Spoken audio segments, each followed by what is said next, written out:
You're looking live at Twin Ring Motegi in Motegi, Japan, and the best view we can show you is a vacant turn 4. That's right, nobody working on the weepers that postponed this race for 24 hours. This was the work just one day ago. They actually brought in a special machine that sucked out 10,000 gallons of water. No, it wasn't that little one right there. The water just kept seeping up through the track all day yesterday. They finally had to postpone the race for 24 hours, as now we will finally get to run here in Motegi, Japan. It is the third stop of the 2008 season. It is the Firestone Indy 300 from Twin Ring Motegi. And down on the starting grid, we have 18 cars vying for the win. And we'll get you caught up on everything with Firestone Race Day as we welcome you. And we're going to be starting this race very quickly. In fact, we're going to get the show on the road right now as we send it down trackside. Ladies and gentlemen, start your engine.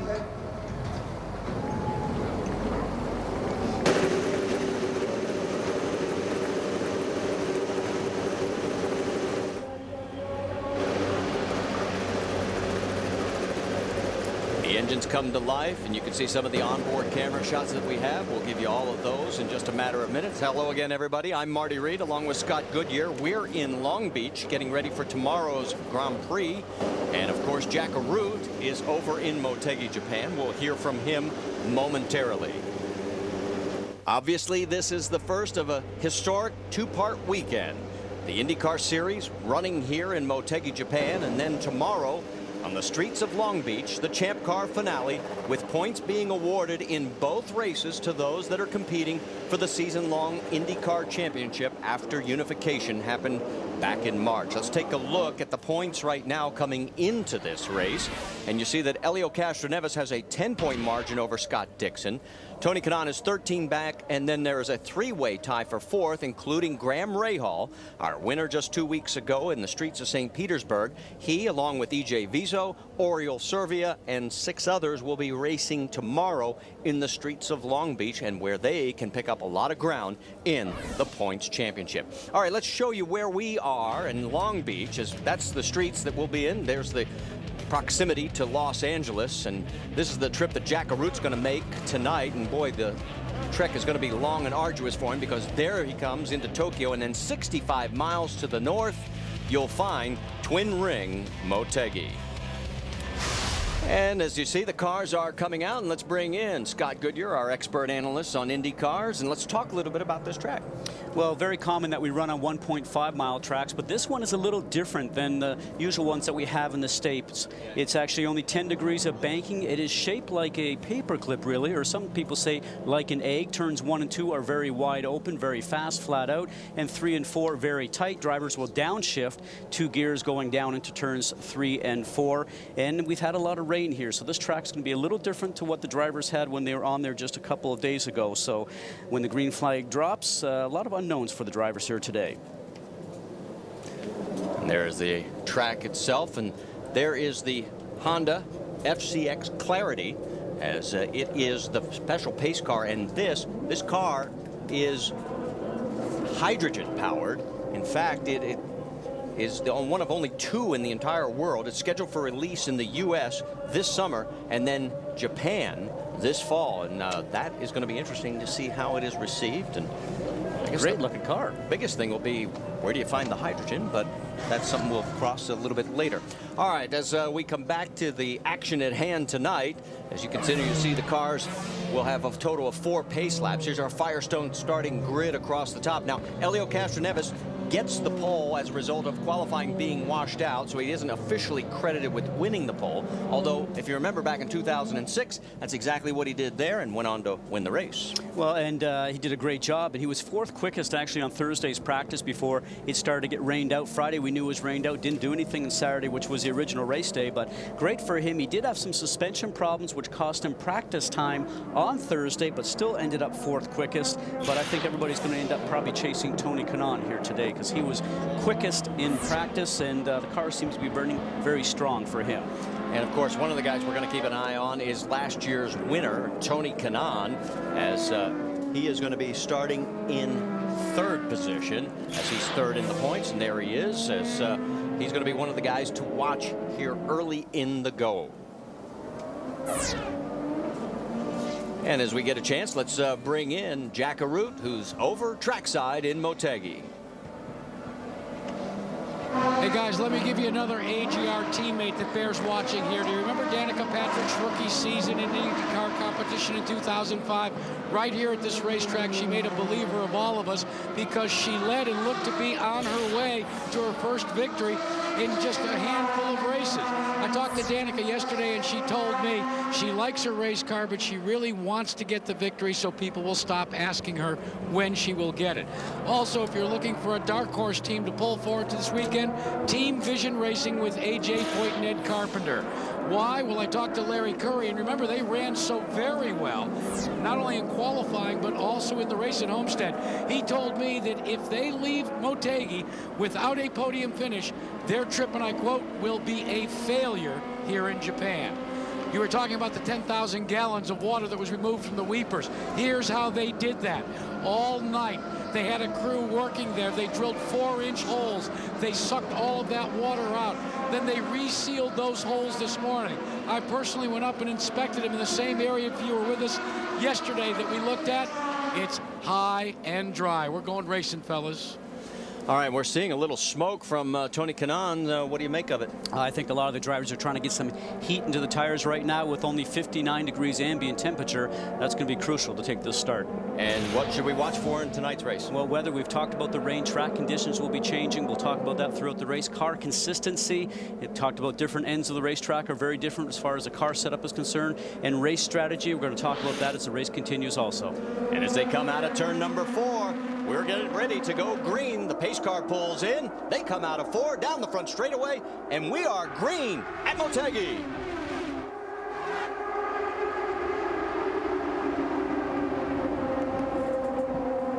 Oh, and again, just like last year, we have a car spinning into the wall, and it is Marco Andretti. So the cold tires that got Koski Matsuura last year bites Marco Andretti, and he is out of his second straight race. A long ways to go to try and take the green flag and have this happen. And the worst thing about it is, Marty, 13, 14 hours of flight time coming home to think about what you did wrong or what happened going into the turn. Now, we'll try and get a replay and understand exactly what happened with this. And he's staying in the car hoping that maybe he might get this fixed and get a few laps and get going. And here you see the frustration of him taking the padding out now from around him and hits the steering wheel. And now he decides to climb out. And it could have been cold tires. We're going to replay and have a look at this. Remember, we started to say about the ambient temperature is only 59 degrees, and these tires and the cars are really built for something in the mid-70s, something along that. And we did see the drivers starting to smoke their tires up just on the pace laps as we start to watch the replay here. And you can see Marco Andretti is already at the top of your screen. The back end starting to go around on him means the car is loose. He was by himself, does not look like he was touched. And the cars in front were quite a ways away from him, so we can't really put that down to some disturbed air. Now we can see that the car just starts to come around on him. The front hits the wall, and there definitely is too much damage there for that car to continue just on its own without some repair. On board with Danica, and there you see Marco twitches. Boy, this is so similar to what happened to Koski Matsuura last year. Well, Marty, the guys have not been on the track for the last couple of days. Any rubber that was on the track has been washed away because of the rain, and because of that situation, they really don't know what the car setup is going to be, and we talked about that taking the green flag here. Let's send it to Jack Arute. Guys, I'm here with Ziggy Hargis, who's Marco Andretti's crew chief. And Ziggy, you had a chance to talk on the radio to Marco. What did he tell you happened? Yeah, we actually didn't explain what happened. He just said how sorry he was that, I mean, it's cold out there and it's a mistake and we paid for it. So it's a bad deal because we had a good car. You know, shit, it's just not good right now. Let's talk a little bit about race setup. When I talked to you guys yesterday, you said with the cold weather and the green racetrack, you were going to try and put a little bit more downforce in the car. Did you start the race with more downforce? Yeah, we a little bit. We tried to stay, you know, with the car that we had. It was cold the other day when we were running here, so you know, we had a good car. He was quite happy with the car's balance, and it was definitely solid right through the first day we had practice here. So we did go a little bit more for the race, but you know, it's just one of those things. He's trying to hold his position out there. It is cold, and cold tyres mostly got us there. So bad deal because he had a good little run, and he's bloody quick. So hopefully it'll come around. Guys, for information, I asked Kim Green to give us an assessment of who he thought the fastest car was in the AGR stable here. Without hesitation, he said Marco Andretti. Short day. Very short, and what a promising start to the season. If you remember back at Homestead, he finished second after starting fourth there, but then broke the half shaft, finishing 25th 2 weeks ago at St. Petersburg, and now crashing here in lap 1, which will give him an 18th place finish out of 18 cars. Pits are open. We're going to see if there's any takers. I can imagine the only ones that would take is if they notice something about the car that they don't like. Well, and it's just going to come down to strategy things. One of the things we talked about what to watch for, but obviously we don't have too many laps underneath right now to turn around and even think about coming in. But, you know, this brings up an issue sometimes. We talk about tire warmers, and we don't use them right now currently this year in the IRL. We have used them previously for some testing, and we've actually used them for doing some qualifying, but I'm in favor of them, especially when you go to situations like this when the ambient is just too cold and you don't get that much time to really warm the tires up. Maybe something we can think about in the future. Well, the ambient temperature is 59 degrees, the track temperature 66 degrees, and one car is coming in. It looks like it might be Ryan Briscoe. We'll double check on that from Motegi. Remember, he started 15th based on points. We're coming right back.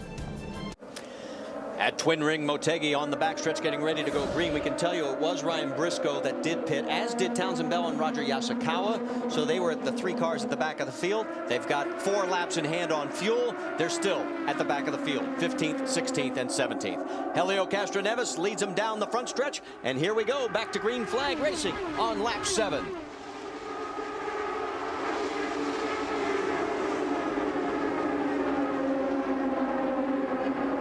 See the sparks. There's a couple of bumps through turns 1 and 2 on full tanks. You'll see that throughout the race. Behind Castroneves, it's Dixon right there in the 9 car. Tony Kanaan on the high side in the 7-11. You're on board with Tony.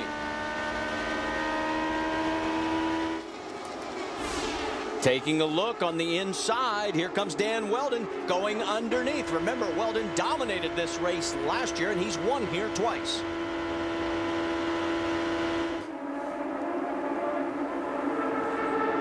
Meanwhile, Tony Kanaan's falling back towards his teammate.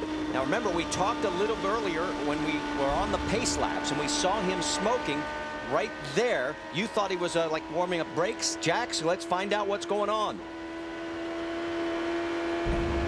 Well, Marty, it was indeed the brakes getting fitted in, but what's interesting is you saw that the Target Chip Ganassi cars have dispatched Tony Kanaan.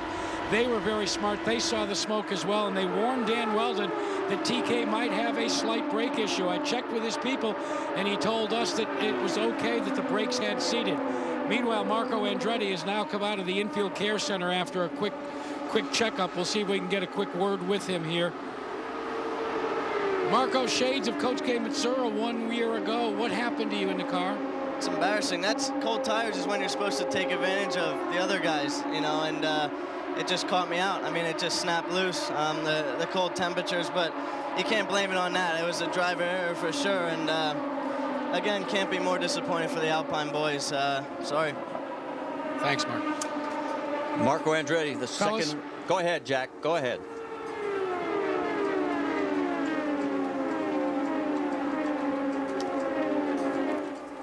All right, we'll come back to Jack a little bit later. Now down the backstretch, Helio Castroneves leading now the 4th race here at Motegi in the 6 that have been held where he has led in the event. He seems to have a pretty happy race car underneath him right now. He doesn't seem to have to use up too much road.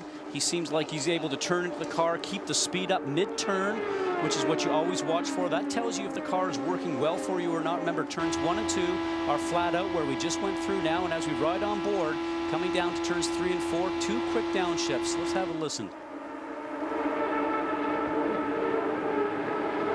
6 down to 4th, and usually back up to the 5th and 6th gear. And we go back to the battle for 10th right now because that's the closest action we have on the track. You're on board with Hideki Muto. Muto just got passed by Darren Manning, and here he comes back underneath. This is for 10th place. Remember, this is Muto's like Indy 500. He is Japanese native, and the fans have been flocking to him all week long. And he was smart because he tucked right in behind Darren Manning. Once he got past, took advantage of the draft and just dove back down on the inside. A very smart move for the rookie. Working lap 15 of 200. Nothing has changed up front. There you see Ryan Briscoe. He is going around Jay Howard. So Briscoe will take over 13th position. You're saying, well, why is the 6 car all the way back there? Remember, he was back in 15th position because of points at the start. And then he also took the extra load of fuel. Let's get more from Jack. And fellas, that extra load of fuel could be critical for the cars like Ryan Briscoe. Now remember, Ryan Briscoe was quick in the single practice, but because this race started on points, he was relegated to the rear of the field, running a very similar setup to your leader, Helio Castroneves, as part of the Team Penske juggernaut. It was another move by Penske to try and take his team off of schedule, at least one car. We've seen him do it so many times, and in the past, the man that comes in with the best fuel consumption strategy is the one that goes to victory lane. Remember that you can make, on an average, 3 miles to a gallon under green, and you triple that under yellow. So now he's got some valuable fuel. Well, and Briscoe, as he's looking underneath Townsend Bell, Bell also got some ground gained. He was moved up to 12th there after restarting 16th, but now he has been punched back to 13th as Briscoe gets around him. Now remember, for the beginning of the season, it has not been too kind to Ryan Briscoe. One accident was not his fault. If you remember back at the beginning of the season, that's Milka Duno, and Milka collects the 6 car and puts Briscoe out of the race. But 2 weeks ago at St. Petersburg, this was his fault. Just caught the inside wall with the right corner of the car, and I just threw him to the outside of the track here at St. Petersburg on a narrow street circuit like we'll be racing tomorrow in Long Beach. There's no room for error. The biggest thing that Ryan Briscoe needs to do is finish this race. He is the only driver to crash out of the first 2, and as we said, the first one not his fault. Coming up now on the 15 car of Buddy Rice, and Buddy, a proud new papa. If you were with us last night, you know it was April 9th that their daughter Mina was born to wife Michelle, and we wish them well. You're on board with Buddy right now. They're battling right now for position between Rice, and this is a situation for Ryan Briscoe as we now see the 3 car, the leading car of Penske's machine with Helio Castroneves. And Briscoe, when I spoke to him before, he said, you know something, I just need to get points. As you mentioned, Marty, there's a lot of pressure on a new driver when he comes to a team, and especially when you arrive at a team like Team Penske, to do well. He doesn't hire drivers that don't finish racers. He doesn't hire drivers that don't finish well, and you can rest assured that that is something that's been on Ryan Briscoe's mind over the first 2 races running for the Penske IndyCar team. His teammate right now, Helio Castroneves, has over a half a second lead over Scott Dixon. Dan Weldon is 3rd. Tony Kanaan 4th. Danica Patrick rounds out your top 5 here in Japan. ESPN's presentation of the Firestone IndyCar 300 at Japan, brought to you by Firestone, the first name in Indy racing, and by ethanol, fueling America's future.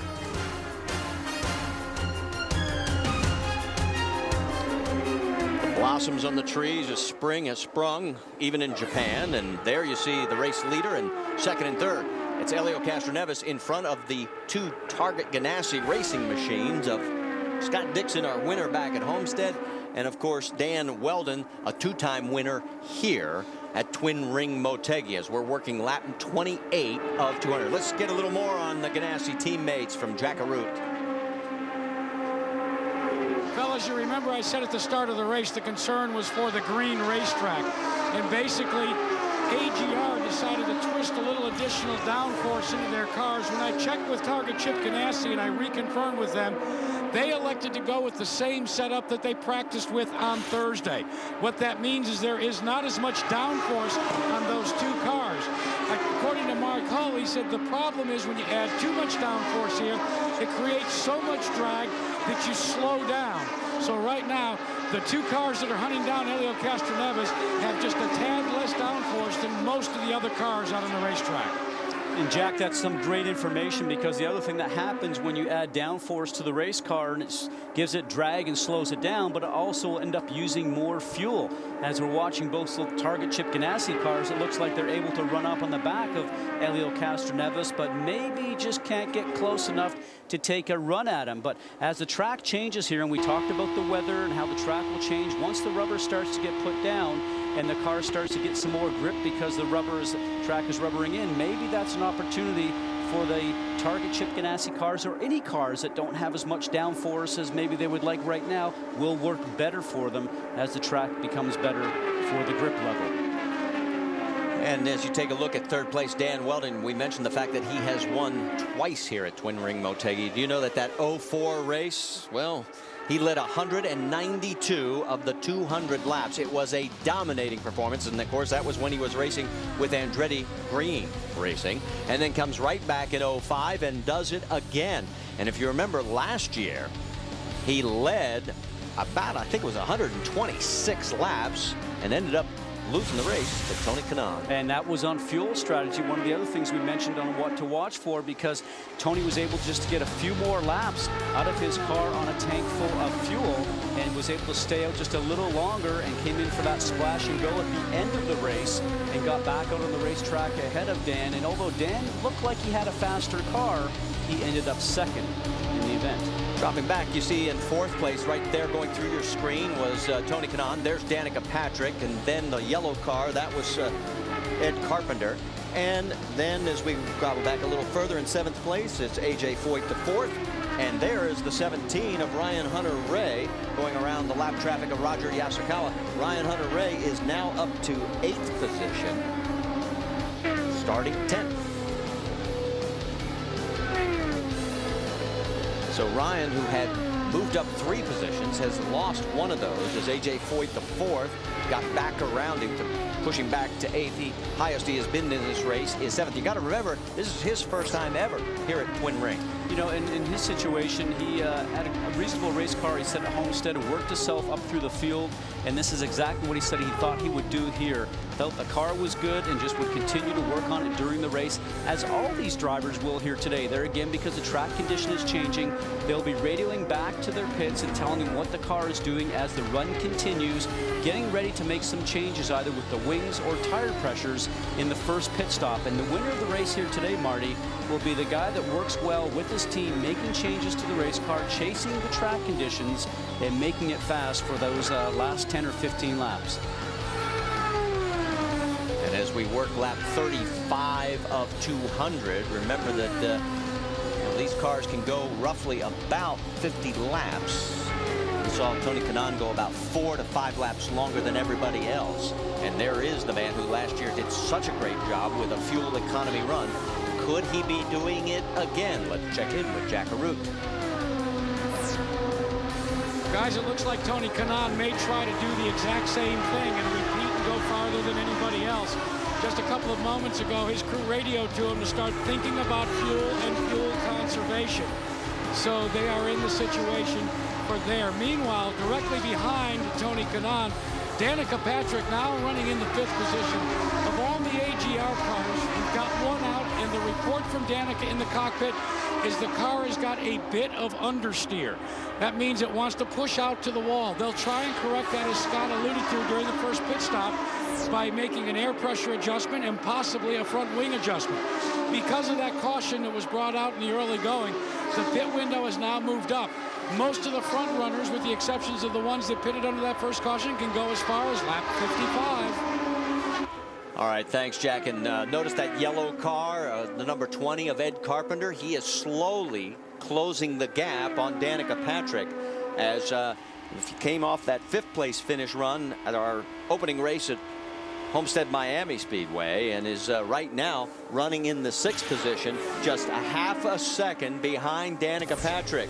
Meanwhile, the race leader continues to be Elio Castroneves. Our pole sitters out in front. Don't forget, Sunday, NASCAR's on ESPN. Sprint Cup Series is on and off weekend, and NASCAR's top guns look to tame the 2.5-mile road course in Mexico City. The NASCAR Nationwide Series in Mexico City, presented by Kawasaki on ESPN. Sunday afternoon coverage begins. NASCAR Countdown at 1:30 p.m. Eastern. Right here at Twin Ring Motegi, it is Elio Castroneves by just over a half a second, but that gap appears to be closing just a little as you see his margin back to the two Ganassi teammates of Scott Dixon and Dan Weldon. And of course, for Elio, he is a former winner here at Twin Ring Motegi. In fact, a very similar situation if you go back to 2006. He obtained the pole through a rainout and owner's points, went on to win the race, and of course climbed the fence. And if you listen to him talk about the fence here, he says that the holes are very tiny and it's hard to get a good grip, but he still managed to get up there. I'm sure he'd like to do it today, but there's a lot of racing left here right now. And when you look in your mirror going around the racetrack and the car behind you can run high and can run low, like the target cars are able to do right now. He sees Dixon first and then Weldon. And as you start to come up to traffic, you're going to have to make sure that you choose right. Otherwise, the drivers in back will take advantage. That's Marty Roth in the black 25. He's about to go 2 laps down. And Elio makes quick work of him. And here comes Dixon and Weldon on the high side. Let's get more from Jack Arute. Fellas, let's update you on what's going to happen in just a handful of laps for your leader, Elio Castroneves. He just radioed to Tim Cindric that the car is, and I quote, a tiny bit loose. So when the Team Penske machine comes onto pit road, look for the left front tire changer to take 1/2 turn of wing out of the left front wing. That's what you do, Scott Goodyear, when you're just a tiny bit loose. Well, only a half a turn. That means the car must be very close to being perfect as we see the 20 car of Ed Carpenter starting to come in, and that's probably just a little bit early, Marty. I'm going to be interesting to see what happens here as far as if this was a planned stop for Ed Carpenter, as all of a sudden he is into pit lane. Jack? Guys, it was indeed a planned stop, but it was a conservatively planned stop. The idea being to get out of sequence just a little bit. I had talked to Larry Curry about that fact. He said if we're one of the first cars to pit, we can rotate our way through and possibly gain a couple of spots. Keep in mind, the conventional wisdom is this will take about 3.5 stops. Meanwhile, Danica Patrick is pulled onto pit road, and they are going to go to work there. No major changes except for tire pressure to try and adjust that push condition. Elio Castroneves is set as well, and a caution comes out. There's a car in the wall. So the pits are now closed, so anybody coming down, unless they are low on fuel, will have to do a pass through, and the caution out for the second time. Looks like somebody got crashed with the front. So we are told that Tony Kanaan and AJ Foyt IV will have to do the pass through, and that is going to hurt them on this sequence. And there is the reason.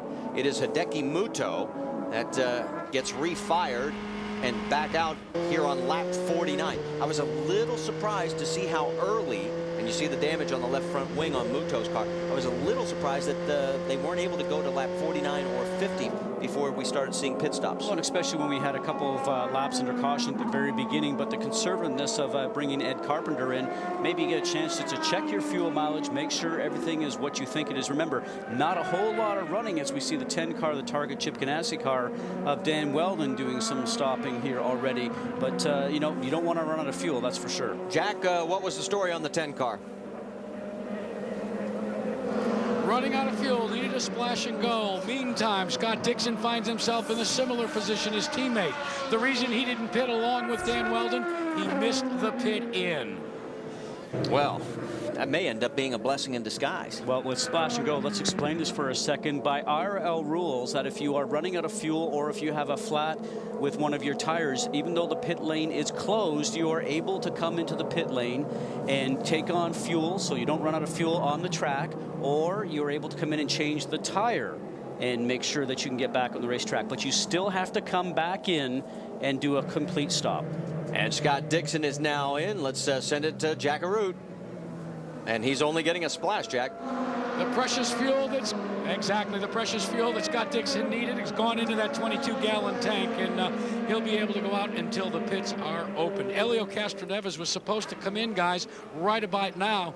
Your leader's going to have to be concerned a little bit about fuel as well very shortly. And now we see the other reason that we had the contact. It wasn't just Hideki Muto. It looks like he and Marty Roth may have gotten together, and we haven't seen a replay on this from our host broadcasters over in Japan. We'll see if we can dial that one up. Here we go. Well, this is actually some action that's going on during. Wow. Oh, there you go. That is actually after they come in through the stop and they're about ready to leave, and then you pass the timeline, which they did. And you know what ends up happening is that when you have your foot on the gas as a rookie, sometimes you got your foot too far down on the gas and trying to make sure you get a good jump as soon as your speed limiter control comes off, which is right now.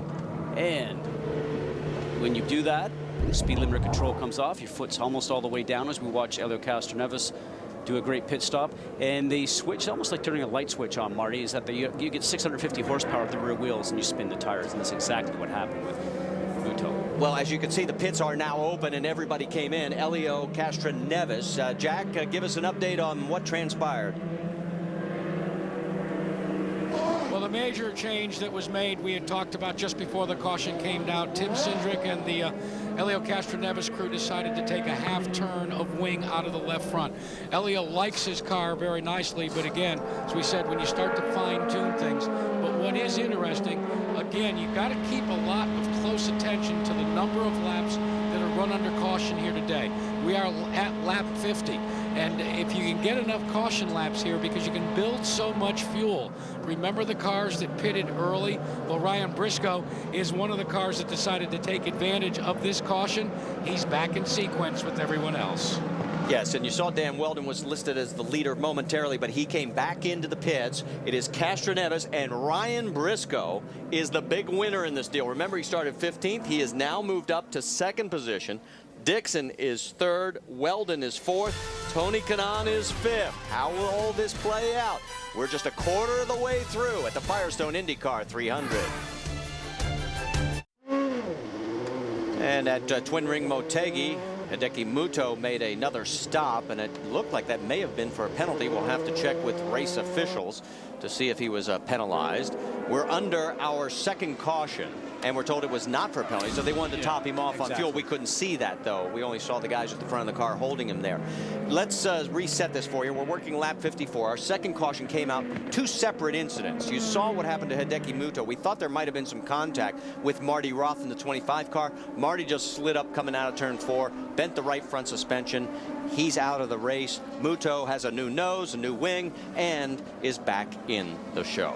It's time now for our GoDaddy.com trivia question for today's event. Which driver new to the IndyCar Series in 08 has won at Japan? And the clock is running, everybody. I should feel like Alex Trebek, one of these guys. Okay, let's bring in the answer. And it will be a man that you'll see racing tomorrow, Bruno Junqueira. And he did it when Champ Car was running here back in 2002. And of course, we'll be here. And Jack's going to make the trip all the way back. And it's going to be very close, nip and tuck for Jack to make it in time for the race here. But he's got a helicopter ride from there to Narita Airport. And then we got another helicopter set for him as soon as he lands at LAX to get him down here. And good luck, Jack. We hope you make it. Talking about Bruno Junqueira, that was the only driver that actually won here for Target Chip Ganassi back in all the years that they've done here. They've been on the pole many times. Matter of fact, with Jimmy Vasser and also Juan Pablo Montoya in '98 and 2000. But just one win for the Target Chip Ganassi team here, which is incredible when you think about how successful they have been. Now remember that strategy early in the race. I mean, that second pit stop when Ryan Briscoe came in, they picked up a ton of spaces. They started 15th. They're now listed second behind Helio Castroneves. The teammates run 2, and then it's Dixon and Weldon and Kanaan, your top 5. Jack Arute? Yeah, guys, keep in mind, because Briscoe had not run as long, he didn't take as much time to have to fill the tank. And there are some reports, we're trying to get it from Roger Penske, he may have short pitted as well, not taking a full tank of fuel. We're back to green. Here on lap number 57 of 200, and look at the action going on underneath. That is Dixon with lap traffic in front of him there, with the 15 of Buddy Rice, who is a lap down, and on the high side, that is Briscoe, and they're going to split him. Something's got to give. Now you saw Buddy Rice coming out of the turn, started to go down towards the low side, and started to ride his car right in the middle of the road. Remember, the spotters are up top here and would tell him that 2 cars are behind. One's coming high, one's coming low, and that really just helped out and stopped possible wheel touching. So it is Castroneves, Dixon, Briscoe, Weldon, and Kanaan, your top 5. Townsend Bell has moved up to 6th after a very good pit stop, and Darren Manning has moved to 7th. Danica Patrick is now 8th. You see the rest of the field coming across the top of the screen. Let's get more on Townsend Bell from Jack Arute. Fellas, a lot of the front runners have been making minor tweaks, minor adjustments. Not so for Townsend Bell. He likes his car. There have been no changes made as he continues to make a run to the front. And Darren Manning is right underneath him right now, and that is a battle for position. That is for 6th, and right behind there's Danica Patrick. And there goes Manning shooting ahead of him. Bell says discretion the better part of valor. Darren Manning's done a great job. They've made a lot of changes over the wintertime with that team, and right now he seems to have a lot of confidence. He's worked out a fair amount in the wintertime. He's become stronger. It was one of the downfalls that a lot of people thought last season when he started to be able to lose the energy to drive the car, especially on road courses. But he's fit and he's focused, and expect great things out of Darren Manning this year. You saw the 3 biggest movers in the field, and of course that is Ryan Briscoe leading that charge as he has picked up 12 spots, as here we are working lap 62 now of 200 at Twin Ring Motegi. While all this is going on a little bit further back in the field up front, Castroneves leads Scott Dixon by 1.2 seconds. Ryan Briscoe is now 3rd. There he is, 2 seconds back. Let's get more from Jack Arute. Marty, remember I told you we were concerned that maybe Ryan Briscoe had short-filled the 22-gallon tank with ethanol. I just checked with Roger Penske. That is not the case. They got a full fill. Now, what does that mean to the guy that he's trying to chase down, Scott Dixon? Remember, Scott Dixon had to pit late because he missed his pit in, and to try and assuage a very hot Scott Dixon, his crew told him, said, we don't think that Briscoe took a full tank. Sometimes you have to bend the truth a little bit in order to keep your driver cool in the cockpit. All right, thanks for the update, Jack. And Helio Castroneves officially has led every single lap when they get to the stripe. So he has led all 63 of the 200 so far, and right now he is 1.1 seconds ahead of second place Scott Dixon after 62 of 200. And Helio Castroneves, could he win again? Stay with us and find out. Take a look at Twin Ring Motegi, and let's talk about what is coming up on the motorsports calendar on ESPN and ABC. The American Le Mans Series at Long Beach, 12:30 p.m. Eastern on ABC on Sunday. Then NASCAR Nationwide Series action, Mexico City. That's Sunday at 1:30 p.m. Eastern on ESPN. And then the Toyota Grand Prix of Long Beach, 5:30 p.m. Eastern on ESPN2. And that's going to be a good race, especially after the way qualifying went. And as we take a look at lap 68 of 200, and there is Helio Castroneves still leading. And there is Ryan Briscoe, his teammate, and Dan Weldon has just gotten around Briscoe. So move Briscoe back to 4th, move Weldon up to 3rd. And we had a chance to talk to Ryan about what it's like racing in front of the Japanese fans.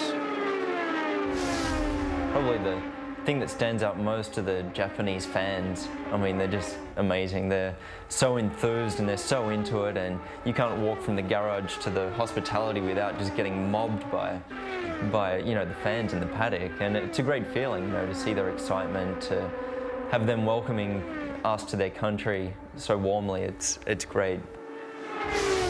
And it seems like everybody has cameras, they all have pens, they all want autographs, and the guys say it really is an experience being over there. And we're, of of course, as we mentioned before, here in Long Beach, getting ready for the race tomorrow, which you'll see on ESPN2. And some of these guys are going to be trying to make the trip as well. Elio Castroneves, Briscoe's teammate, may try and make the trip back all the way from Japan to make it to tomorrow's race. There's Tony Kanaan right behind Briscoe. He is closing now. That is 4th and 5th place on your screen. Jack Arute, you've got more on the 11 car? Yeah, Marty, I do. Remember I talked about last year how good he was at making fuel. Well, that's the strategy that they're engaged in right now. When I asked his crew, how much fuel can you make? Well, they just smiled. Well, and what was interesting was that first round of pit stops really got skewed because of the yellow coming out right when everybody needed to stop. So we still don't know who really can go the longest in this race. And like last year, I mean, we knew that after the first round of pit stops, it was Tony Kanaan. Tony right now starting to get a draft on Ryan Briscoe and slides down the inside. Nice timing of that move. But Tony Kanaan has always been good for getting better fuel mileage than a lot of drivers, and that can happen many different ways. Obviously, you have the adjustability from the driver's aid inside the cockpit, a knob on the steering wheel that you have 3 different selections for leanness of the engine. Well, you get a little less fuel to the motor, a little less horsepower. Sometimes the engine runs just a little bit hotter. Not a concern today, obviously, with a 59 or 60 degree ambient temperature. But you also, it's how you put your foot on the throttle and how you downshift and how you apply your foot back on the throttle. As we hear Tony right now, smooth and easy. Don't really be rough up and down on the gas pedal like a light switch. And those are the drivers, including guys like Scott Dixon, who are just very good at making fuel mileage. Well, for Kanaan, it's his 11th start here at Twin Ring Motegi. 5 of those were with CART. Of course, he won last year, and he only led 26 laps. He's had 3 other finishes in the top 5, so he definitely likes this track, and he's done extremely well here at Twin Ring.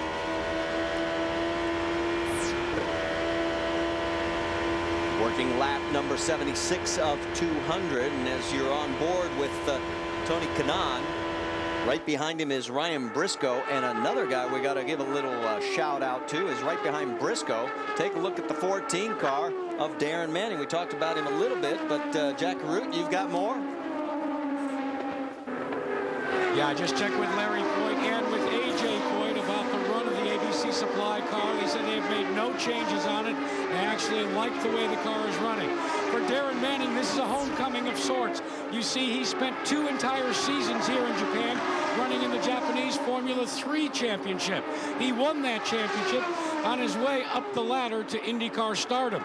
One of the traditions here, though, is at the end of the race, Darren Manning brings all of his buddies down to Tokyo, and they have a big party. He is an idol here. Next to the Japanese drivers, the driver that is most sought after is Darren Manning. Well, right now, Manning, as we said, running in 6th. He's about 8 seconds behind our race leader, Elio Castroneves. And as we head to commercial break, we'll give you some sights and sounds of Japanese culture in the Motegi area.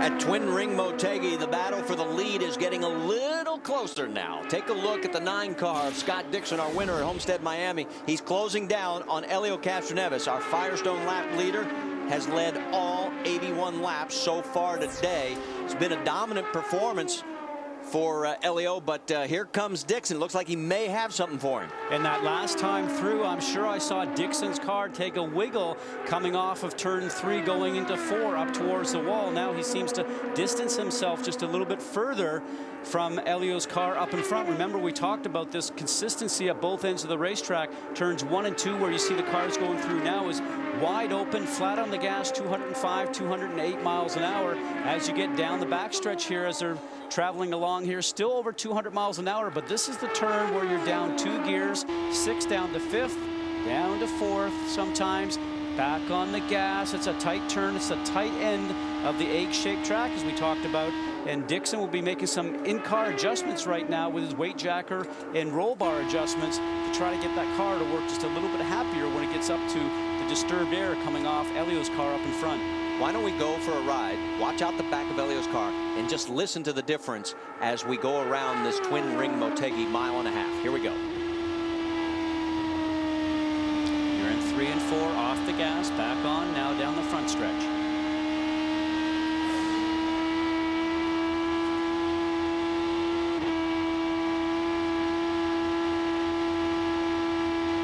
Through 1 and 2, no lifting whatsoever. Now let's head down to turn 3.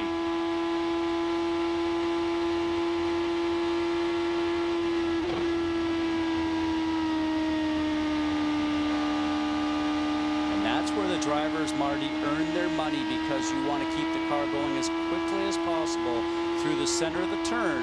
And if the car handles well, you don't scrub off speed. You don't have to turn the steering wheel too much, which really scrubs the speed off in the turn. And that's what you want to do. But you have to have consistency lap after lap over the fuel run. And since that wiggle, Elio has opened up a bigger lead. It's now half a second, Jackaroot. Fellas, remember when the race started, the wind was running from turn 1 directly down the backstretch. That's the way all of the wind here. Not as gusty as yesterday. Well, now the wind is shifted 90 degrees. It is running from the backstretch right into the face of the crowd here on the main grandstand. For Elio Castroneves, that has changed the handling of the car. And what they are discussing right now is what they will do in terms of little changes to compensate for that. He has already made several changes with the onboard weight jacker, but look for some wing adjustments on Elio Castroneves, your leader, when they pit next, which could be in 18 to 20 laps.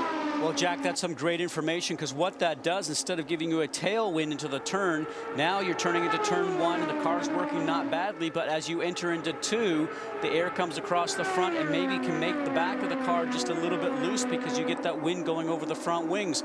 Conversely, what ends up happening is you get through 3 going into 4, that wind catches the side of the car and pushes the car up the racetrack, going up towards turn 4, out towards the wall.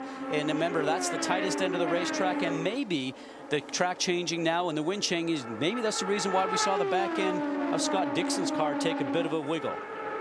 Elio Castroneves now has got a total of 89 laps led, soon to be 90, and that'll be 94 for the year. And that gives him the lap lead total for the season. Remember, Marco Andretti led 85 back at our first race at Homestead, Miami. Now let's go back a little further, and you can see that we've got some action brewing. That's Danica Patrick in 8th. Townsend Bell right in front of her in the 23 car is 7th place, and Ed Carpenter just outside of that picture to your right. You're on board with Danica. Let's get more from Jackaroot. Battling an understeer problem. They tried to correct it with a tire pressure change. They're afraid to make a wing change. Why? Because as much as the car is understeering in the middle and out of the corner, it's just a tad loose going into the corner. During this next pit stop, they will try to chip away at that as well. And now the yellow comes out, guys. And we're getting word that Vitor Meira may have just had some contact with the wall. And we have our 3rd caution here on lap 92 of 200. So we're hearing that Vitor, we don't know exactly how much damage. We'll see if our host broadcasters from Japan can give us a view of exactly what happened. There is the National Guard Delphi machine. Looks like it's still none the worse for wear. Of course, we haven't seen the right side yet.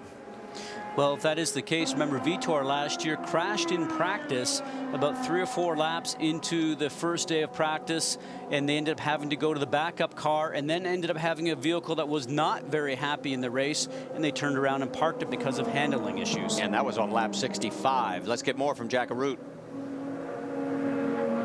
You got to forgive Vitor and the Delphi National Guard crew if they don't like coming to Japan. Yesterday, on top of all that you've related, as they were putting their car through the final warm-up before putting it on the grid, they noticed that the fuel pump was leaking a little bit. They started to rev the engine, and that fuel pump started to pump out the fuel into the cockpit, not the cockpit, but the engine compartment of the car. They almost missed the command to start engines if it had gone off on time, because they were back in the pits changing the fuel pump. But because of the weepers, they were able they were able to make the change, and you see them hard at work while the rest of the grid is being introduced.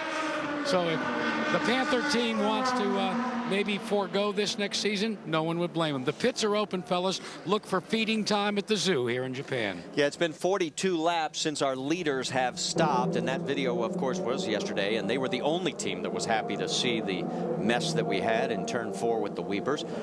We do expect everybody to make a stop here. So far, we still haven't seen anybody be able to stretch that fuel window. And we're almost to the halfway mark of the race. And here comes everybody down pit lane. Pretty much everybody. There's about 3-4 cars. And one of them looked like a master. Whoa, that was Vitor. That was Vitor. And let's check in with Jackaroo once again. Elio Castroneves leads the field down. They will make an adjustment. This time, watch Rick Reineman. He has trouble getting the right front off. Instead, the left front tire changer makes the change. Adjust the right front wing this time. Meanwhile, a wing adjustment on the number 10, their third place car before this pit stop, as the Target Chip Ganassi team continues to try and chase down Elio Castroneves. And Jack, I know you're all alone there, and we noticed from our vantage point on the screen that the 20 car, yes, they're just getting underway. The motor was killed, and what a bad break for Ed Carpenter. He was running in the 8th position when they came in. Jack, you've got more on that?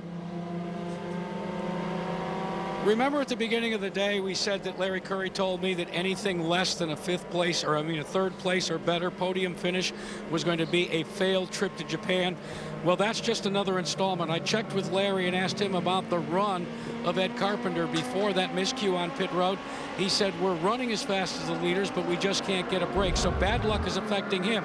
I asked Tony George about the run of the car that he is the tactician for, AJ Foyt IV, and he gave me that universal signal where you hold your nose, and it basically says in any language, we just stink today.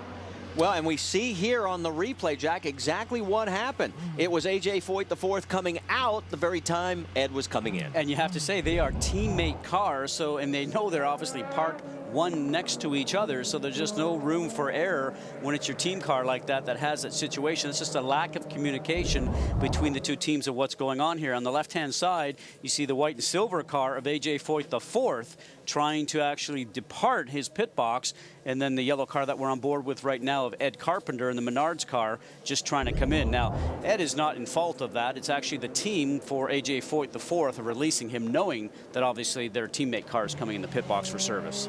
And Ed is coming back in to get that tire perhaps checked one more time. We can tell you also our scoring monitor shows Vitor Meira now out of the race. We'll confirm that to be sure. Remember, he had brushed the wall, so obviously there may be a little more damage than we anticipated originally. And they're going to top it off. And yes, they're checking the suspension pieces on the rear. And we'll find out if they send him back out. They're saying okay. Now remember, we're under caution here. Fellas, what they're doing now is they just want to make sure that all the suspension parts are good. And Ed Carpenter is talking to Larry Curry. But he wants to persevere and continue on. Back to you. All right, great, Jack. You are doing a great job. You're all alone out there. We have a total of 12 cars on the lead lap, so Ed will fall back to the 12th position, but at least he stays on that lead position lap.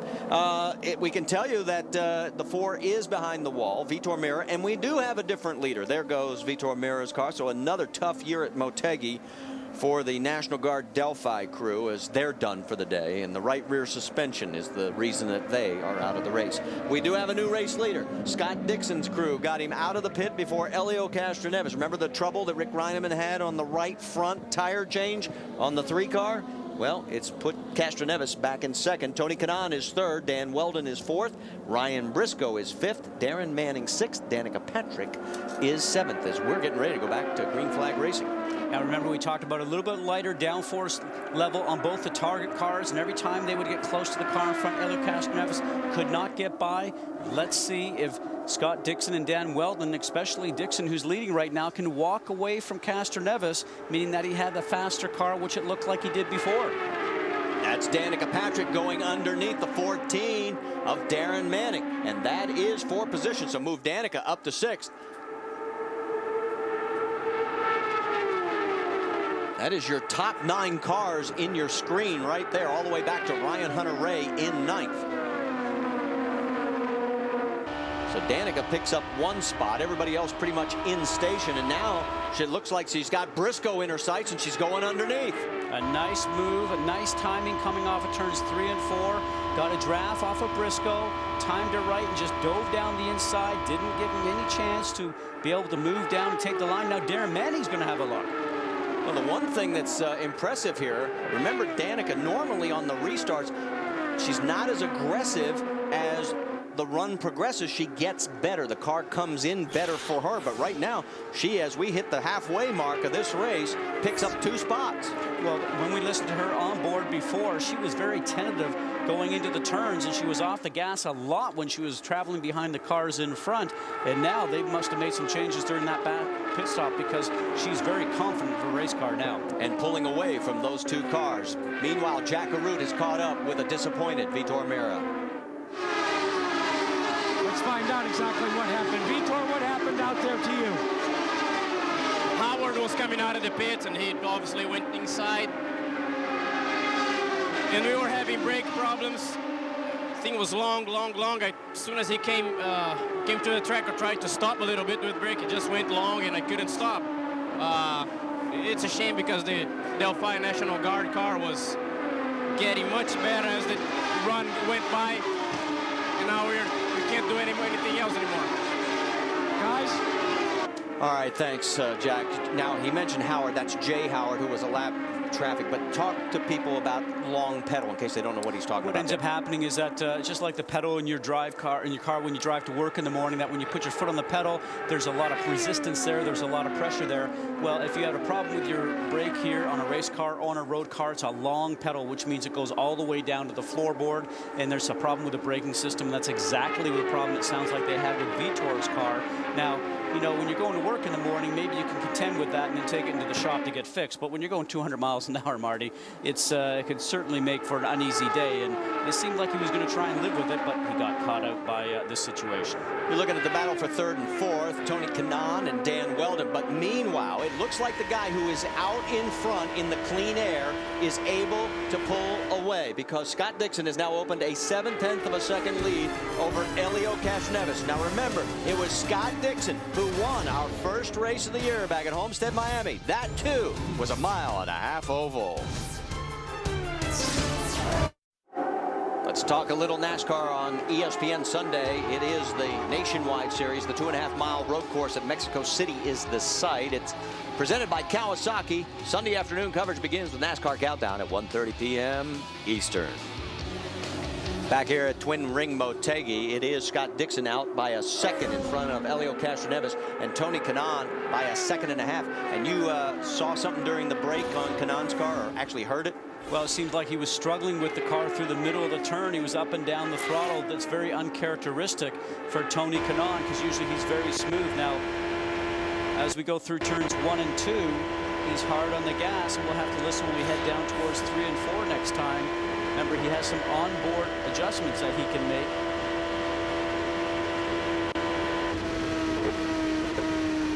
That's a long time off the gas compared to where he was before, but as the car continues to run, he might make some adjustments and improve that. Let's check in with Jack Arute.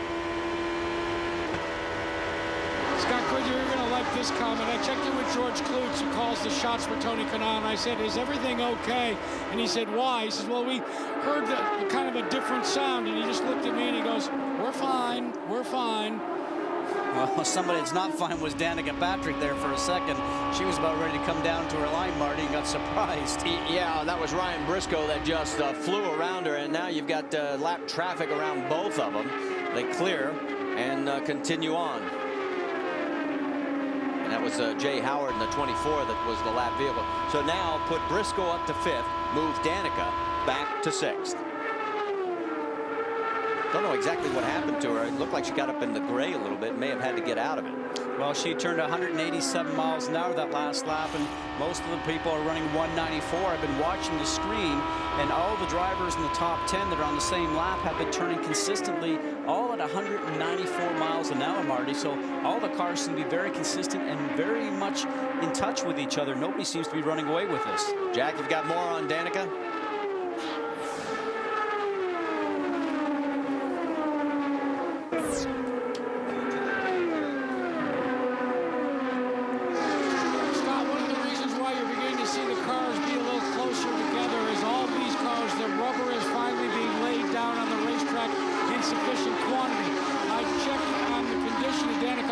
Car. Remember, she's been chasing that tight condition with a little looseness going in.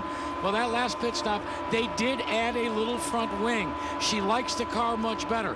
As far as what happened with that close confrontation with Ryan Briscoe, well, let's just say that it was not made for TV radio transmission. And Jack, while you were finishing up, we saw from our high camera shot that A.J. Foyt IV had white-walled the right side tires. There you can see it right there. And he is out of this race as they've got damage. He's out of the cockpit. So one of the two Vision cars is done with their chance of winning.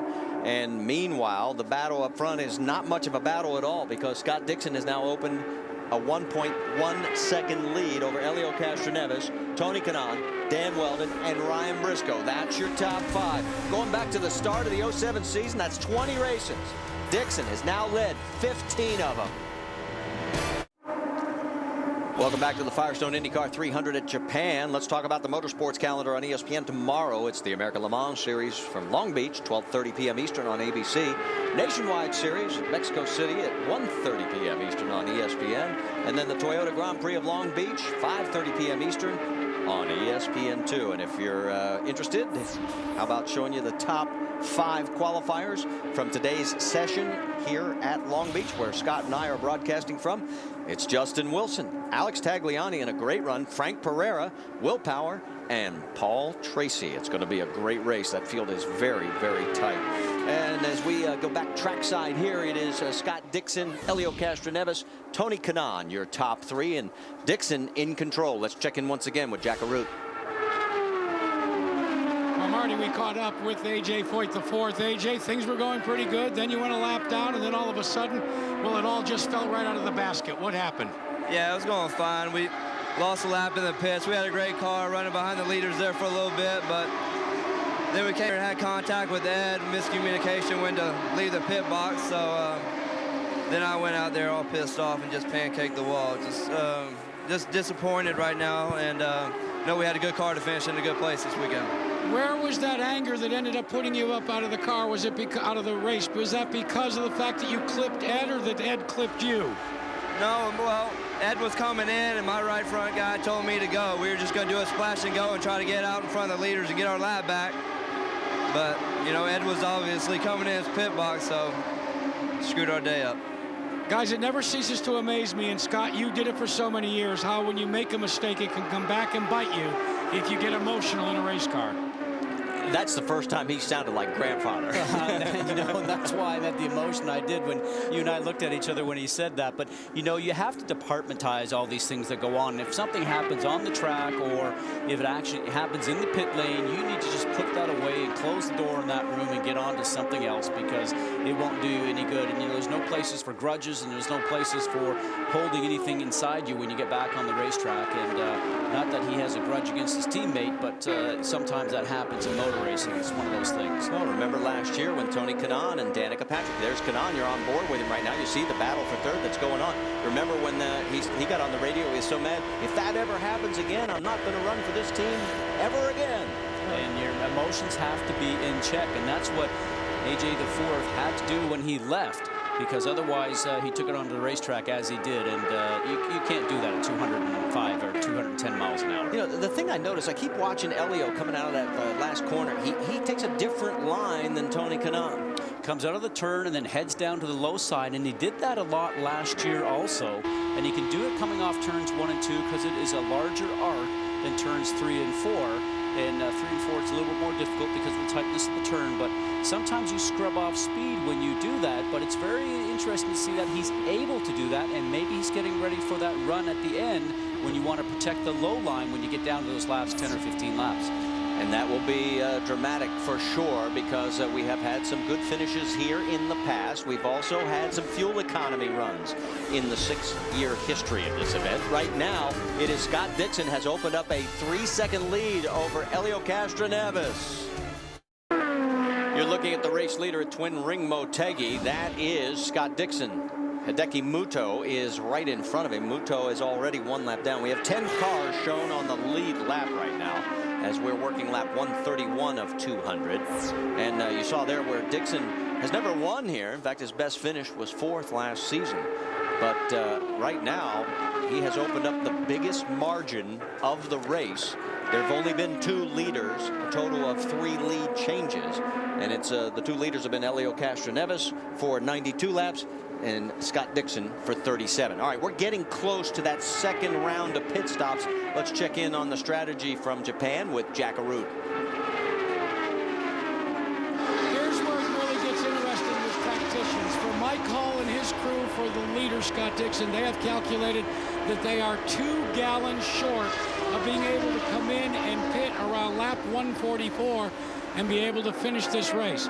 So they are now discussing the possibility and the probability that Scott Dixon, under this next pit stop, if it is under green, will take a splash of fuel and try and catch up on the back end. This is going to be interesting. Mike Hall counseled his driver and said, look, we're going to try and go a little differently and let the rest of the teams hopefully take a full tank, and then we'll take our full tank later in the race. It won't take as much time. This is when you begin to turn your cards that are face down, face up, one at a time.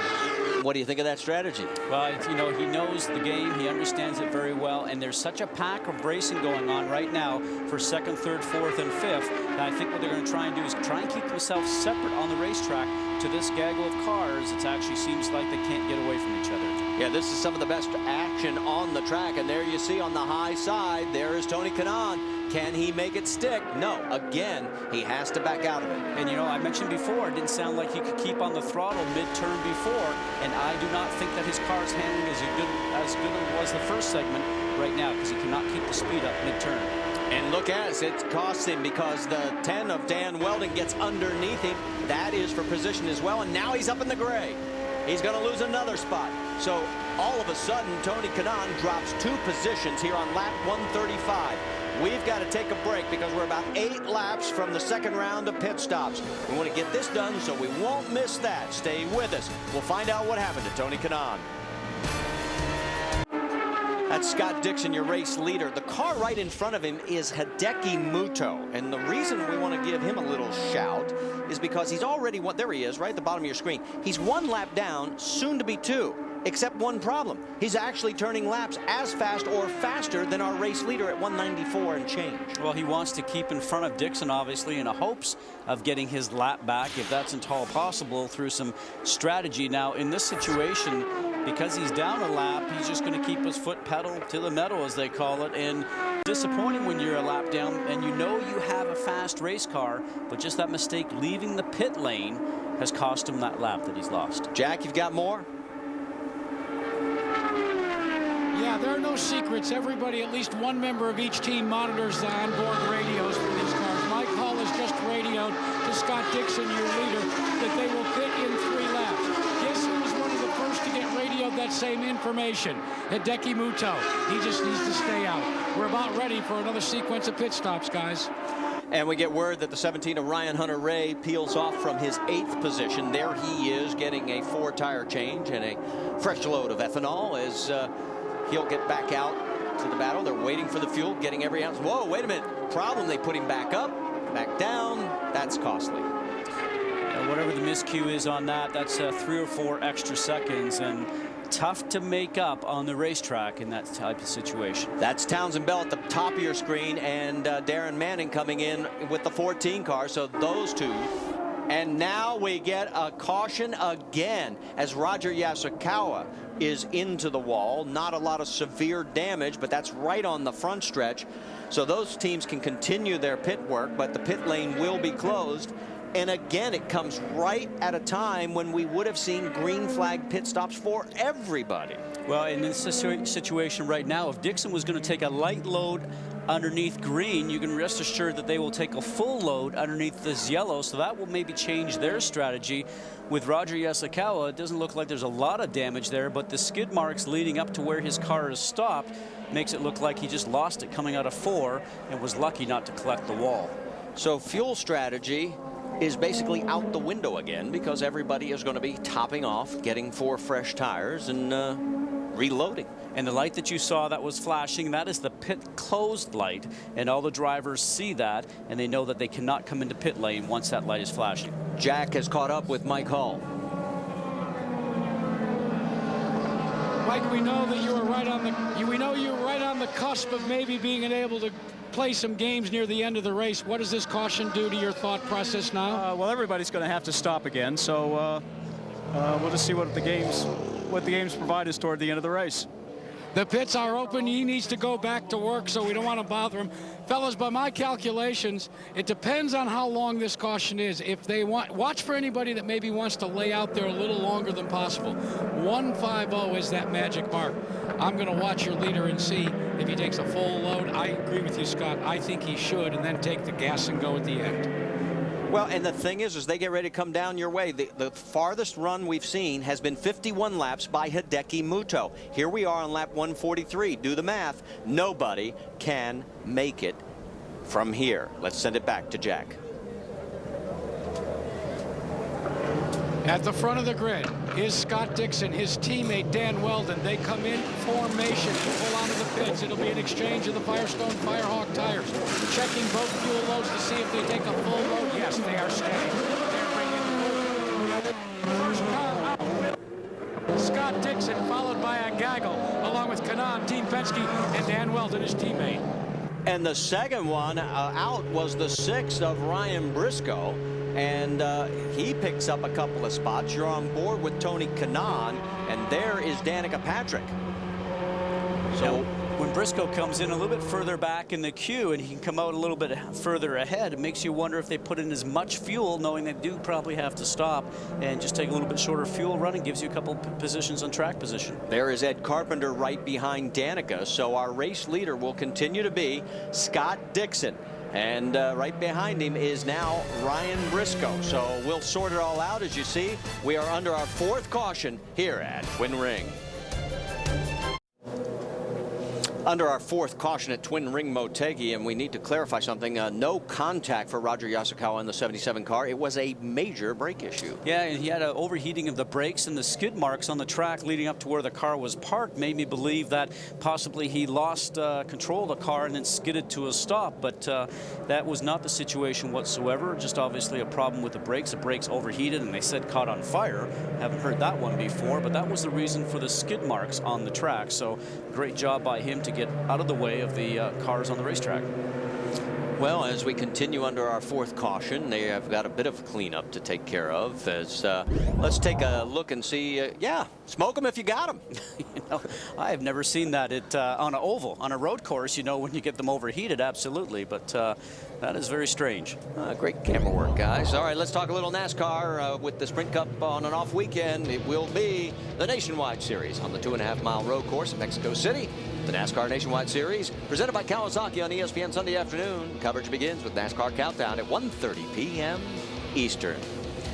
And the sweepers are still out on the track, so let's get a commercial break here and get back before we go green with our leaders, Scott Dixon and Ryan Briscoe in second. Back at Twin Ring Motegi, we're under our 4th caution and just past the bottom of the hour. It's the Firestone IndyCar 300. Glad that you're with us. And we've had some shakeups here in pit lane as some late-minute pit stops, as there are several. In fact, it's Danica Patrick, Ed Carpenter, and the 3 of Elio Castroneves. Let's send it to Jack Arute. Watch Danica Patrick. They made a decision to try and top off the field, as does the Team Vision car and Elio Castroneves. These cars pack the fuel in. Now, by my calculations, that will put them precariously close to being able to go the distance, guys. Remember, under caution, you're able to make almost 2.5 times the fuel mileage, so that means about 12 to 13 miles to the gallon. This one's going to come right down to the white flag. Wouldn't surprise me if one car sputters about 2 ounces of ethanol. Well, and you're right, Jack. Remember, we did point it out that the Hideki Muto went 51 laps. That's the farthest we've seen anybody go with a tank of ethanol here at Twin Ring Motegi. When we get ready to go back to green, would be in 1 lap. It will be Scott Dixon, Ryan Briscoe, Tony Kanaan, Dan Weldon, and then it looks like they're showing Danica Patrick in 5th, Ed Carpenter in 6th, Elio Castroneves in 7th. I like that strategy. You know, something that goes green all the way to the end. We just might see Danica Patrick standing on the podium and maybe in the middle. Especially Elio. Remember, he was the big loser in the pit stop battle. He came out in 5th, and now he gets a top off on the fuel and really only gave up 2 more spots. You know, in this situation right now, if the car's going to work well for you, and these guys have been running so close together anyways, you're not going to lose touch with them. We're going to be green with 49 laps to go. Will one of those 3 that topped off be the winner? We'll find out. Dixon pulls away again. And look at Carpenter looking to go underneath Danica Patrick. And here comes Elio. He makes easy work of it. Well, you know, we talked about Danica sometimes not being so strong on restarts, but previously today she had a couple of great ones. That one, not so much so, but you can be conservative on fuel, but you have to stay in touch with the lead pack, and she's not doing that now. So there you see that there is a bit of a gap now. Back to Danica. She's at the top of your screen. Meanwhile, Dixon is already in 1 lap, opened up an 1/8 of a second lead. I think they got the wick turned up on the number 9 car. Well, he wants to get out in front, probably turn the fuel back, try to conserve just a little bit. And Kanaan takes a nice run underneath Briscoe, but can't get it done again. Let's watch his hands, see what happens through there. Maybe we can get that shot again from our host broadcasters. The battle right there with Briscoe and Kanaan. And Jack, you got more? Yeah, forgive Tony Kanaan if he tries to do the parry and thrust on the Ryan Briscoe car. You see, Tony Kanaan has been given the green light to use as much fuel as he wants. They are nowhere near close to being able to go the distance. They just radioed TK that he's going to have to pit with 6 laps to go regardless, and then they cap that with just go, Daddy, go. And see, that's the same situation that Dixon's in, and in fact all these cars except for the 3 that stopped right before we went back to green flag racing. Now Danica is keeping pace with the cars in front, although there's that bit of a gap that she lost from the restart. One makes you think whether she could be a little bit closer to try to be able to get a little bit of a draft off the cars in front to sort of conserve some fuel. Well, let's find out from Jack. Does she have a problem, or she got the wick turned back? Well, she has the wick turned back, and it basically was a mistake by Danica Patrick on that restart. Scott, you called it good from the booth there, and what she did is she radioed her crew very calmly and said, hey guys, sorry about that. Now she's settled in to ethanol conservation mode.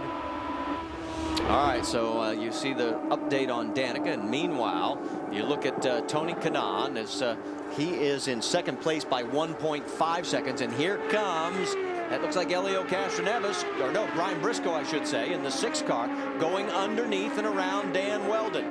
So move Briscoe up to 3rd, bump Weldon back to 4th.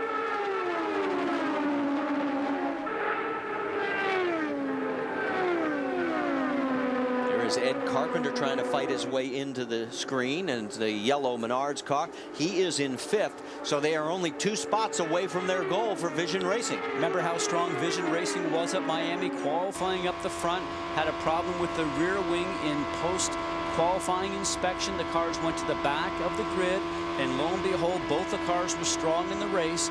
Now, this team is known as an oval racing team. Maybe their drivers are not great on road courses, so maybe you didn't expect that much out of them at St. Petersburg, but this team is just continuing to get stronger each and every year, and I think a podium, if not this weekend, is going to be very much in the future for these guys here on the Vision Racing team. Well, Carpenter running in 5th, and that's exactly where he finished in the season opener at Homestead, Miami. Jack Arute.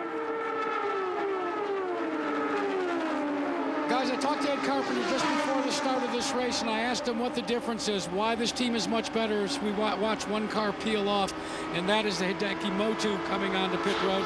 And he said it's being consistent. He said over the course of the last 2 years, he has concentrated on that. When you take a look at the laps that he's turned in today, consistency has indeed been his forte.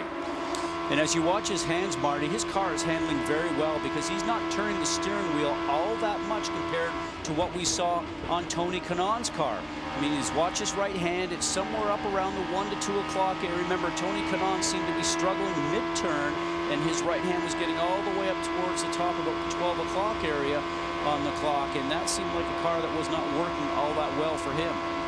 While all this was going on, Ryan Hunter-Reay got around Danica Patrick. Hunter-Reay now in 7th. Danica falls back to 8th. Meanwhile, up front, Scott Dixon with the wick turned up full force is 1 second ahead of Tony Kanaan and 1.2 seconds ahead of Ryan Briscoe.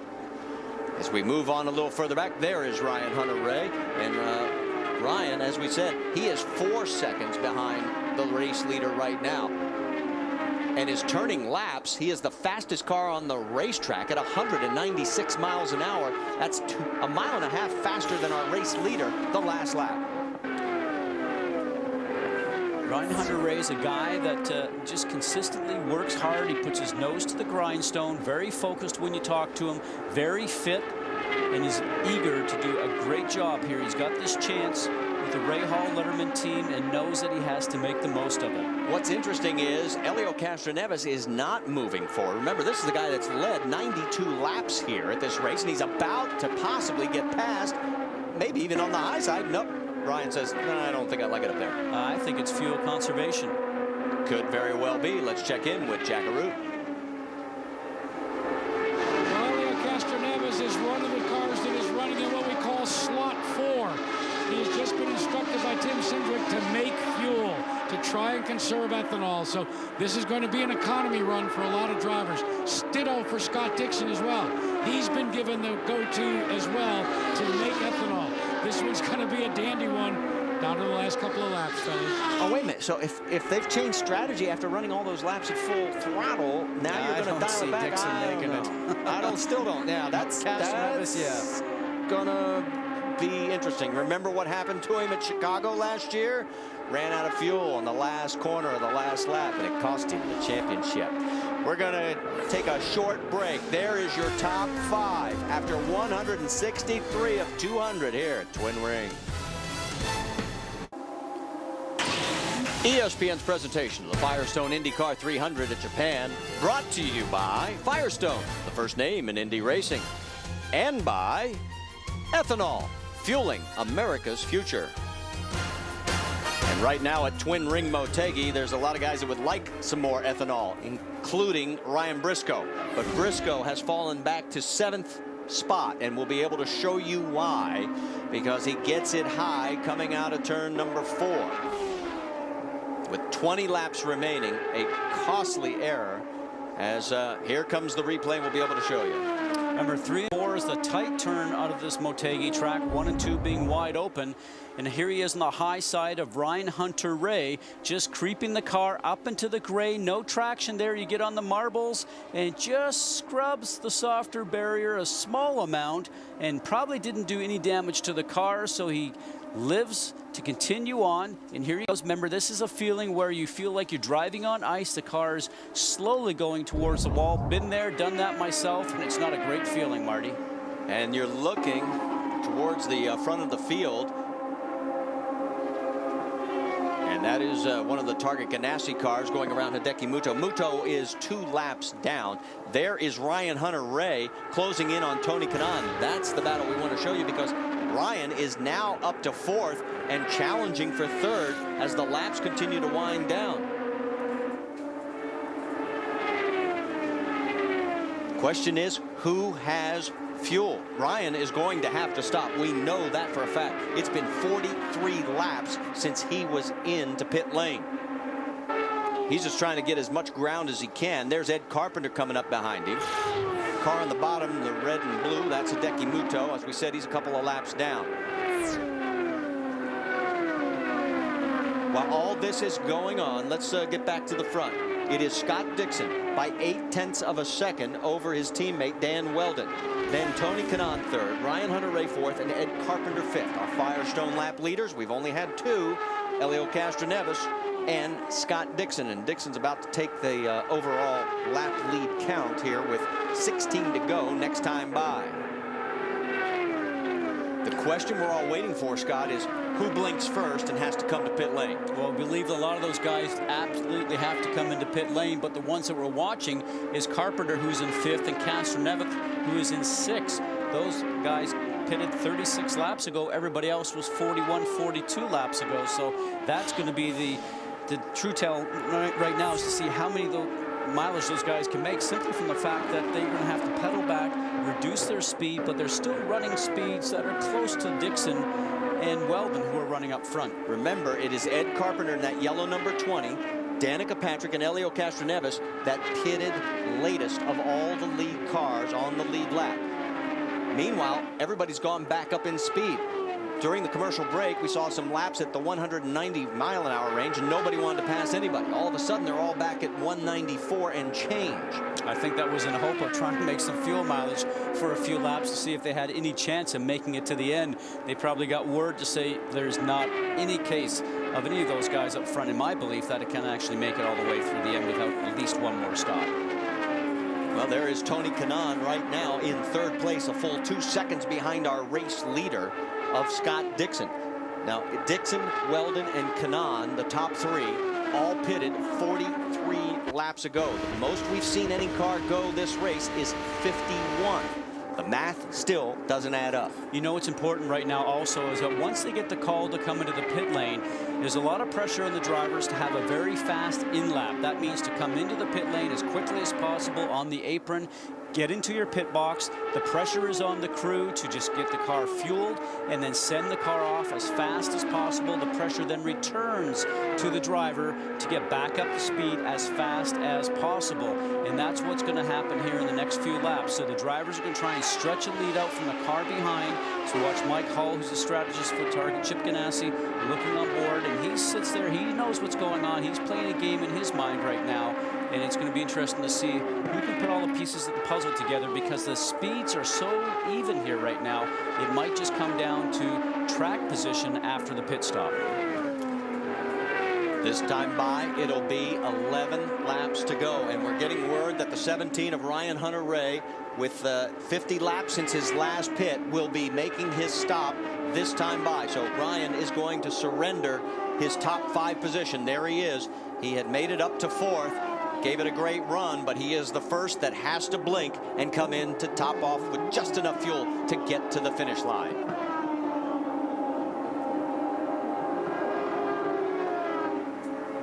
You can see the scroll across the top. It tells you what pit or what lap they last pitted on, but with less than 10 laps to go now, it's just a matter of who blinks next. And you see the 10 car of Dan Weldon getting closer to the number 9 target machine of Scott Dixon, and what he's going to try and do is just run as hard as he can, try to catch up, hopefully have a better pit stop than his teammate, or maybe have a better in-lap and out-lap. It'll be interesting to see if they decide to bring in both those cars in the same lap, or change the strategy and one comes in on a different lap to give them more space in the pit boxes, Marty. Jack, you've got more on Ganassi? Yeah, and Scott Dixon specifically. Mike Hall just had a conversation with Scott Dixon and reminded him that the fuel consumption right now, he compared it to Chicago. Remember Chicago? He came up short to Dario Franchitti. He said, Scott, you're making the same mileage right now as Dario did in Chicago. But then he also added, looks like we're going to have to come in 2 to 3 laps. Yeah, you saw Townsend Bell, the 23 car. He also came in. And there is Darren Manning. He has come in. So that means 7 cars still on the lead lap. But it looks like a lot of these cars are going to have to pit. The question will be when. Dixon's working lap 50 now since his last pit stop. So is Dan Weldon and Tony Kanaan, the top 3. Then in 4th place, Ed Carpenter has 5 more laps in hand over those guys. So Carpenter could steal this if he can make it stretch. We've got 6 laps to go. There is the number 20 of Ed Carpenter. He has never won an IndyCar, and he's peeling off. That is a surprise. Carpenter, who last pitted just 45 laps to go, is into pit lane. And so remember, his he was one of the first ones to come in at the beginning of the race also. They're not making fuel mileage. So their chance of the podium finish is now over. Jack?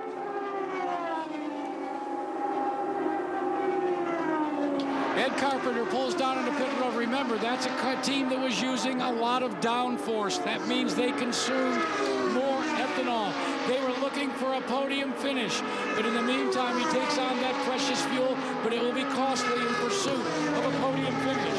In the meantime, Scott Dixon has been called onto pit road, and following him in will be his teammate in the number 10 car. Dixon. Boy, this is slow. This is agonizing for a driver like Scott Dixon. Remember, it's 100 yards, a football field every second. They connect, and all of a sudden, it is less than 2 for a pit stop. And all of a sudden, Scott Dixon is well. All right, and the other two are blinking as well. Dan Weldon and Tony Kanaan are in, and it looks like Helio Castroneves. Remember, he came in and topped off with 5 laps to go. It looks like Helio Castroneves is going to inherit the race lead, as there he is with now 4 laps to go. Jack?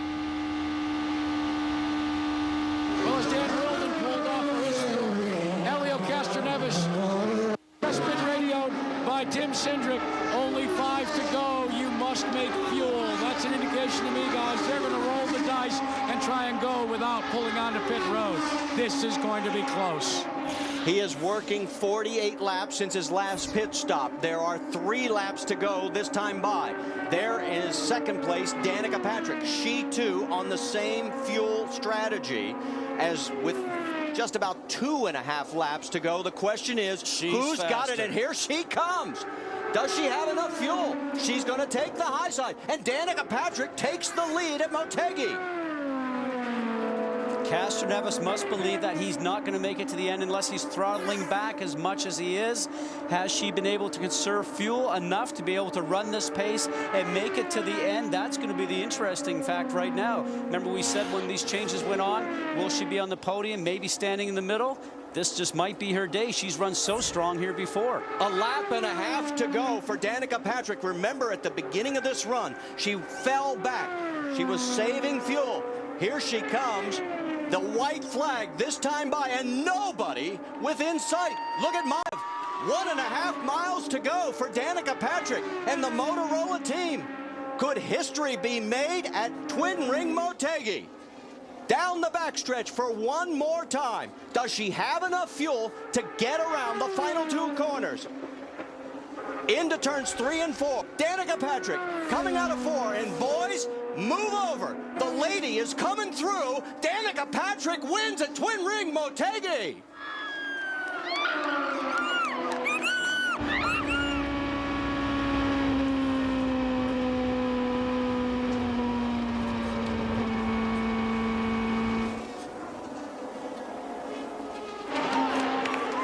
The celebration in the pit lane. That is Bev Patrick, Michael Andretti, and Jack, you're there. Pandemonium has broken out. We're trying to get Bev Patrick as she gets all the congratulations with anybody.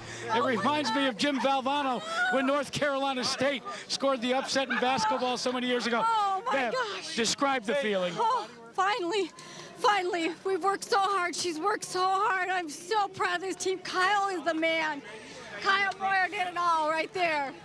Oh, thank God. It's wonderful. This was not a good weekend in terms of practice times for, and yet yesterday when we spoke, she said, look, I just want people to stop asking me about when I'm going to win. We finally got the win that everybody's been waiting for, that she's been waiting for more than them. So thank God to the team. That was awesome. Andretti Green rules. Go! Ah! You know, sometimes, guys, a picture says 1,000 words. That's what we got right here. An incredible run.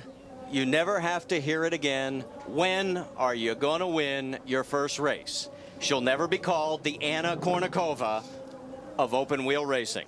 And we are going to stay right here until we talk to Danica Patrick, her first win in the IndyCar Series at Twin Ring Motegi. She led 32 laps here back at her first trip, and it got everybody buzzing. And if you remember that year, she went on to lead at the Indianapolis 500, and then it all began. When can you win? When can you win? Well, now Danica Patrick has won. It's going to make that long plane ride home for over, unless she's got tears coming to her eyes, of 14 hours back to the United States a little easier for Danica Patrick. Ticket sales at Kansas just went up. Jackaroo, it's all yours. Danica Patrick in tears.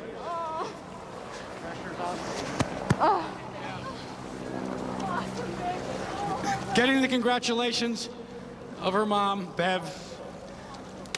An emotional time. Danica Patrick, welcome to IndyCar Victory Lane. Thank you. I feel like I was crying, but it's a long time coming. Finally. When you take a look at this weekend, and especially in this race, battling an understeer condition. Congrats, girl. Good job. Marco Andretti congratulating Danica. Understeer, and then all of a sudden, fuel conservation. How tough for you? I can't say that the last stint was exactly hard. You know, you're taking it easy and taking care of the car. I did feel like at the end I was, you know, that it was fast and that I was managing to save fuel while still keeping the speed up. And I'd heard, you know, from Kyle that, you know, all I need to beat is Elio. So when I saw him, I knew I had been kind of saving a little extra throughout the stint, and that, you know, I knew he was the one to beat, and I didn't want to make the mistake of, you know, not pushing really hard to get by him. So it managed to be a little bit safer probably than I saw. But thank you to Andretti Green. Thank you to, you know, all my teammates, and finally. You know what? I got to ask you, when are you going to win again? I hope next weekend. Guys. All right, thanks, Jack. And can you sense the weight that is off her shoulders? She handled every question. There's Dad, TJ. He's crying. We saw this scene just 2 weeks ago, a first victory for 19-year-old Graham Rahal, the celebration with his dad, Bobby. And another first just 2 weeks later in Twin Ring Motegi, as the weight of the world is now off Danica Patrick's shoulders. And there is husband Paul, and he is thrilled. He's got a grin from ear to ear. And there is Tony George to come over to congratulate the family. And let's go back to Jackaroo. Well, we've caught up with the family, Patrick. Let's start with TJ, because he's always the most animated one, and we never see him in pit road, but now you've made it to victory lane.